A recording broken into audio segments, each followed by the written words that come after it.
Before we begin, hit subscribe, because by the time this story ends, you'll question everything you believe about justice. Rain fell over Clearwater, Ohio that night like the world itself was trying to wash something away. Police cruisers lined Maple Street, their red and blue lights painting the wet pavement like a pulse. A woman's scream had shattered the calm around 11:42 p.m. Neighbors called 911 saying they'd seen someone running, barefoot, covered in blood. When Detective Laura Hendricks arrived, the scene felt wrong.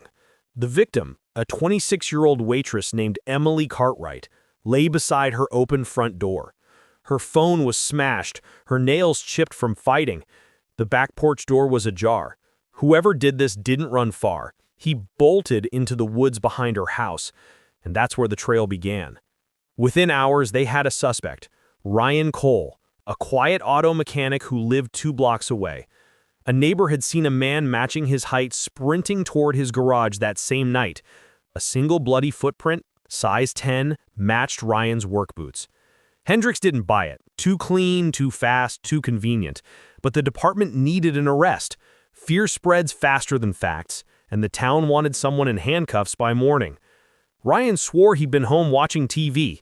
He had no prior record, no violent history, just a life full of bills, grease, and half-forgotten dreams. But when police searched his house, they found Emily's necklace wedged under his couch cushion. Suddenly, everything changed. Hendricks watched as the evidence piled up like a noose. Texts that seemed flirtatious, a coworker claiming Ryan had once followed Emily to her car. The media called it an open and shut case. The prosecution painted Ryan as an obsessed neighbor who snapped when rejected. At trial, his public defender looked exhausted. The blood on his boots was consistent with the victim's type. The footprint outside her back door, a perfect match. The jury took less than 3 hours. Guilty. Life sentence. Ryan's mother fainted in the courtroom. Hendricks sat in the back row, stone-faced, a whisper in her gut saying something wasn't right. Years passed. Clearwater moved on. Emily became a tragic headline, Ryan another inmate. Hendricks transferred to another department, but the case never left her. The detail that haunted her was small, almost invisible. The porch door lock. It hadn't been broken. Whoever entered that night had a key. Then, 10 years later, a call came in that froze her blood. A burglary in a nearby county, the suspect caught on a traffic camera, walking with a limp, wearing a leather jacket identical to the one Ryan owned a decade ago. In his car, a ring belonging to another missing woman. The suspect's name? Derek Horn. When Hendricks ran his record, her hands trembled. Derek had worked at the same auto shop as Ryan. He'd vanished from Clearwater the week after Emily's murder, and his boot size? Also a 10. She reopened the file that night, paper spread across her dining table under the lamplight. The photograph stared back. The footprint, the blood trail, the necklace under Ryan's couch. Only now it looked staged, too perfect. Hendricks leaned back, whispering to herself, "Someone planted it." The next morning, she drove to the state penitentiary to meet Ryan. 10 years behind bars had hollowed him out. His voice cracked when she entered. "You think I'm finally getting out?" he asked. She hesitated. "Not yet, but I think I finally know who put you in." Outside, rain began again, slow, deliberate, almost cleansing. Hendricks knew she was walking into a storm, because if she was right, it meant the real killer had been free for 10 years, hiding in plain sight. And that night, when she pulled up Derek Horn's last known address, a quiet farmhouse on the edge of town, the lights inside were already on. But when she stepped on the porch and looked through the window, she saw something that made her blood run cold. On the wall above the fireplace hung a framed photo, Emily Cartwright smiling, and next to it, a photo of Detective Hendricks herself, clipped from an old newspaper. The farmhouse smelled of dust and damp pine when Detective Laura Hendricks crossed the threshold. Her gun hand was steady, but her pulse wasn't. Every cop knew that silence could be the loudest thing in a room, and this house was roaring with it. She moved through the living room, framed photographs of strangers, a half-burned candle, mail stacked untouched, and that wall, the one that froze her heart. Next to Emily Cartwright's photo, clipped from a decade-old obituary, hung a collage of women, smiling faces cut from local newspaper stories. Missing women. Beneath them, pinned neatly with pushpins, were case numbers, all unsolved. And in the bottom corner, her own picture. Detective Laura Hendricks, Clearwater PD. Someone had circled her eyes with a red pen. Downstairs, floorboards creaked. Hendricks spun toward the sound, gun raised. "Police! Step out!" Nothing. Just a slow dripping from somewhere in the back of the house. She followed it, each step heavier than the last. The kitchen smelled metallic. A refrigerator hummed. The back door hung open in the cold night breeze. When she stepped outside, the beam of her flashlight caught a pair of muddy footprints leading toward the barn. He was here. Or had been. She called it in. Back up 10 minutes out. 10 minutes. That's an eternity when you think you're standing on the edge of a serial killer's den. The barn door groaned as she pulled it open. Inside, the air was colder, the smell stronger. Oil, rust, decay, old car parts scattered on benches, a work table with mechanical tools lined neatly, surgical almost. But what stopped her were the boxes stacked in the corner. Plastic storage tubs labeled with women's names. Emily, Lydia, Karen, S. Jones. Inside each, jewelry, ID cards, scraps of clothing, and Polaroids. Grainy, close-up shots of terrified eyes. Her radio crackled, dispatch asking for her status. She could barely form words. This is it. I found something. Get forensics out here, now. She backed away from the table, but then she noticed a light flickering under the barn floorboards. There was a hatch, partially covered with hay. She knelt, brushed it aside, and found a padlock snapped clean. The hatch led down to a cellar. For a moment she thought of waiting for backup. Then she thought of Ryan Cole, sitting behind prison glass for a crime he didn't commit. 10 years of lost life. 10 years of silence. She lifted the hatch and descended.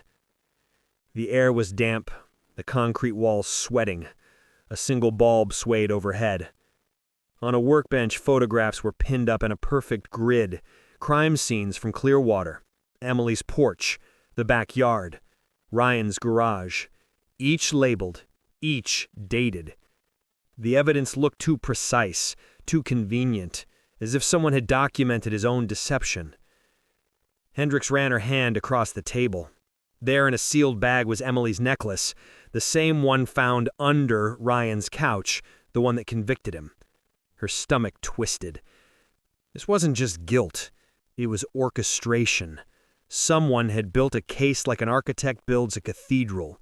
Every detail placed for effect. Every piece meant to mislead. Then came a sound. A soft creak from above. Footsteps. Slow, deliberate. Someone else was in the house. She moved toward the stairs, gun drawn, ears straining. The bulb flickered once, then went out. Darkness swallowed the cellar. She froze. Breath shallow. Then a voice from the top of the stairs, calm, almost polite. "You're early, detective." The light clicked back on. A man stood silhouetted in the doorway, tall, lean, wearing a dark work jacket. His hair was silvered at the temples, his expression disturbingly neutral. Derek Horn. He descended 2 steps, hands raised just enough to show he wasn't armed. "I knew you'd come eventually. You always seemed unsatisfied with that conviction." "Hands where I can see them," Hendricks barked. He smiled faintly. "You're exactly like her, you know. Emily, always digging, always thinking the truth matters." "You set him up," she said. You let an innocent man rot." "Not innocent, just convenient," he replied. "Ryan was perfect, lonely, infatuated, predictable. People like him make my work easier." Her finger tightened on the trigger. "Your work?" He stepped into the light. "I document failure. Systems that pretend to protect the innocent, but always punish the weak. Ryan was a test. 10 years later, you're still chasing ghosts." "Get on your knees," she ordered. But Derek didn't move. Instead, he reached slowly into his jacket and tossed something toward her. It clattered against the concrete. A flash drive, labeled Maple Street. "Go ahead, prove it. You'll find everything you need." Before she could respond, a sound ripped through the air. The back door slamming shut, a car engine revving outside. Hendricks bolted up the stairs, into the cold night. Headlights blazed across the field. Derek's truck fishtailed in the mud, speeding toward the highway. She fired twice. One round hit the tailgate, another blew the rear tire, but the truck kept going, sparks flying. Backup arrived just in time to see the taillights vanish into the dark horizon. Inside, Hendricks stood by the open barn door, chest heaving. The flash drive burned like a secret in her pocket. She looked back toward the farmhouse, to that wall of faces, to her own circled eyes. And that's when she realized something else. One of the photos, the bottom corner of the collage, was new. Fresh ink, not yellowed like the others. The headline read, "Detective Laura Hendricks reopens Clearwater case." It had been printed 2 days ago.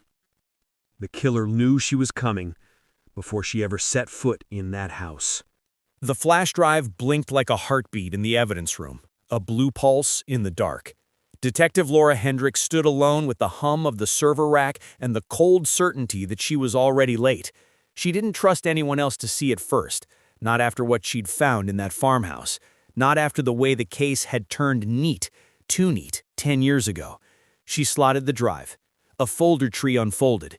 Maple Street, capture, plant, exit. No passwords, no encryption. Derek Horn wasn't hiding this. He wanted it watched. She opened capture and pressed play. Grainy video.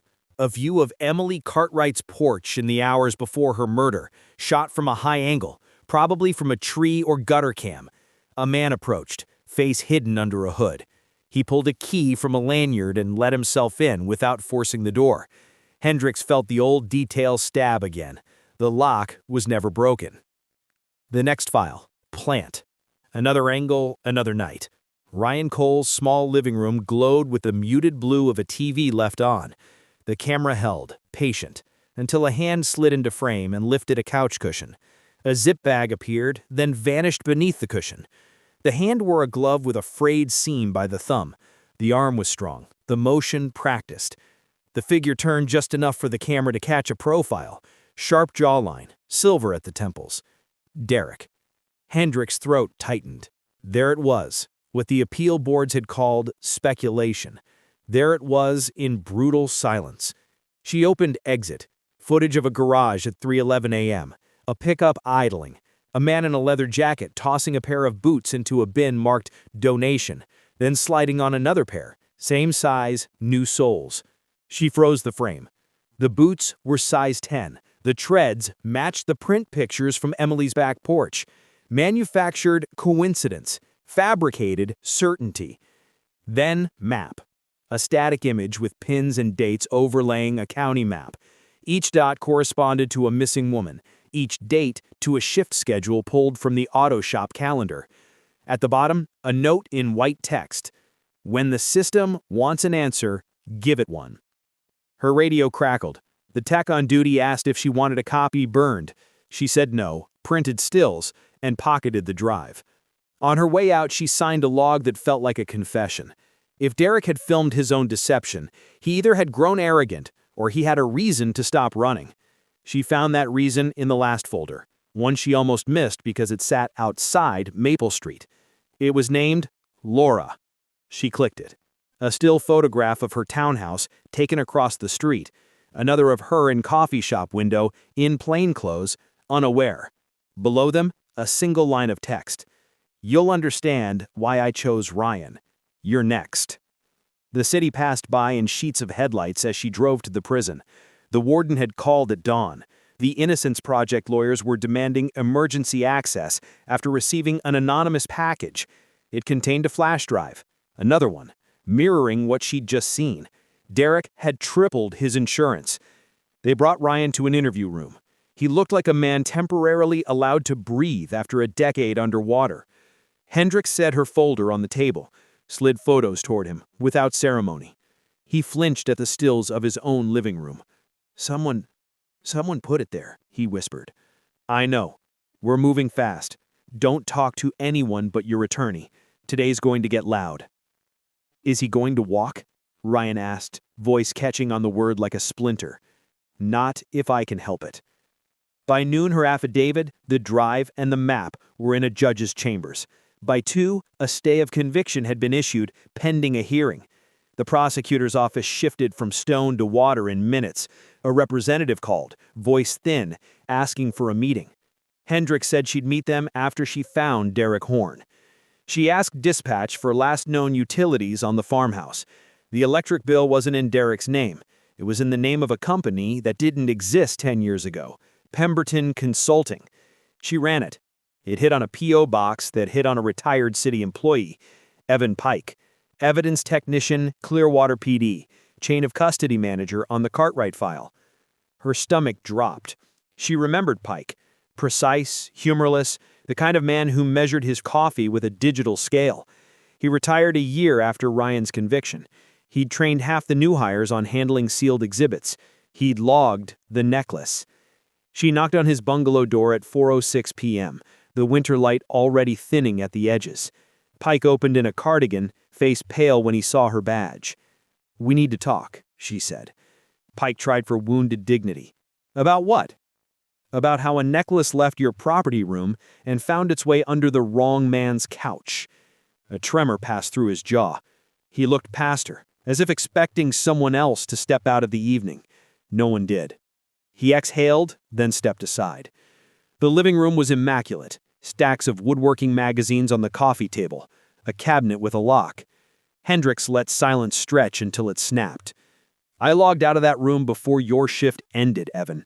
You signed in after. Derek worked 3 doors down. He had access to your shop.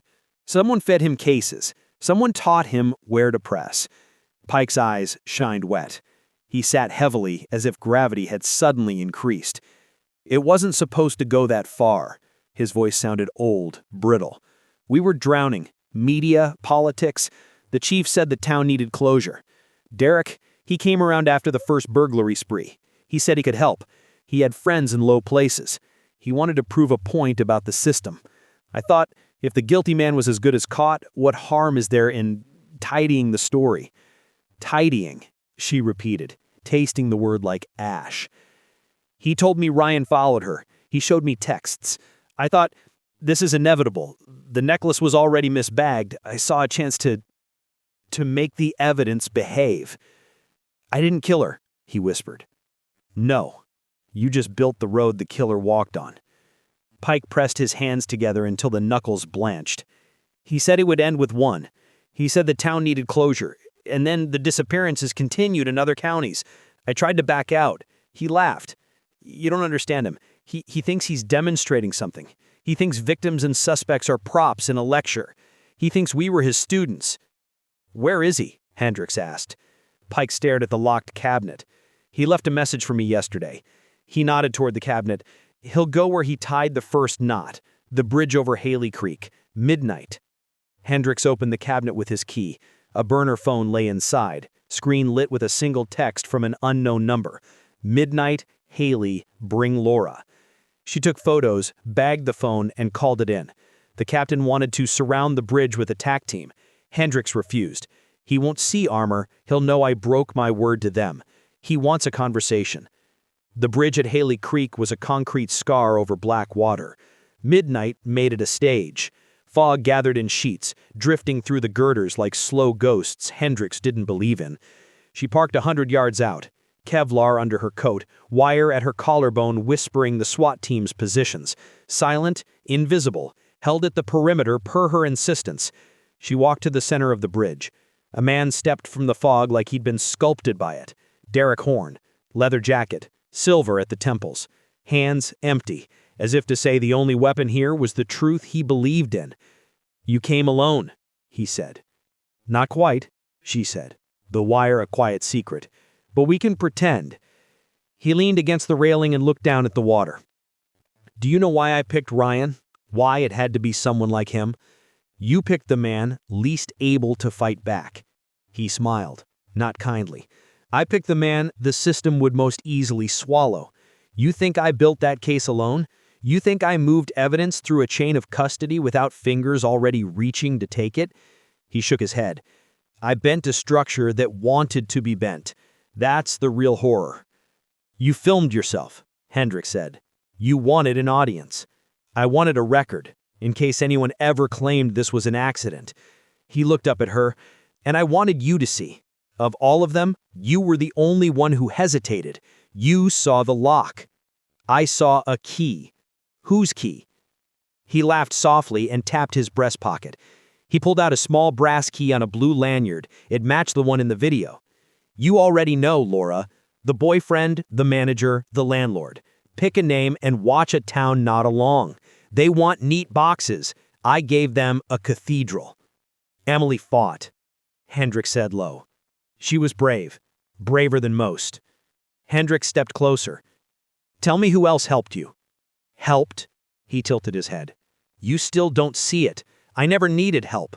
I needed indifference. The kind of indifference that looks like procedure." He dangled the key over the water. "Catch me, and the town will forgive itself. They'll call Pike a bad apple, they'll call me a monster, and they'll sleep. Or you can start fixing it. Say it on record, right now." He studied her for a long moment. "You're not like them." "That's unfortunate." His hand twitched. The wire hissed. "Now," the captain whispered. Derek moved first. He tossed the key into the air, the metal flashing like a coin spun for fate.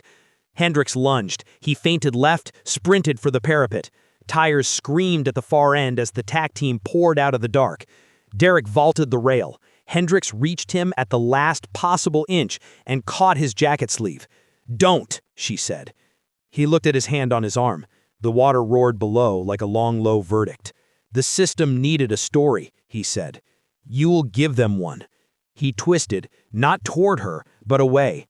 The leather tore, the sleeve came off in her hand. Derek fell, a clean, terrible drop, and hit the water with a sound that echoed through the concrete ribs. Spotlights strafed the black surface. Divers went in. The current pulled like a mouth. They never found a body. By dawn, the county courthouse was a hive.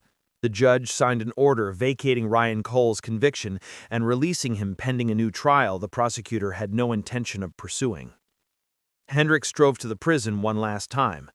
Ryan stepped into air that smelled like rain and diesel and something he hadn't breathed in 10 years. Freedom. He stared at the sky as if it needed memorizing. "It's so loud," he said. "Sometimes justice is," she said. News vans swarmed her that afternoon. She said as little as possible. She saw Pike let out in cuffs, eyes to the curb, the crowd's anger falling on him like weather. She filed her reports, signed the chain of custody forms that would, for once, tell the truth. She slept for 3 hours, then woke to the feeling of a door left open somewhere inside her skull. 3 weeks later, the lab sent back an analysis of the flash drive's metadata. The files had not been created by a single device.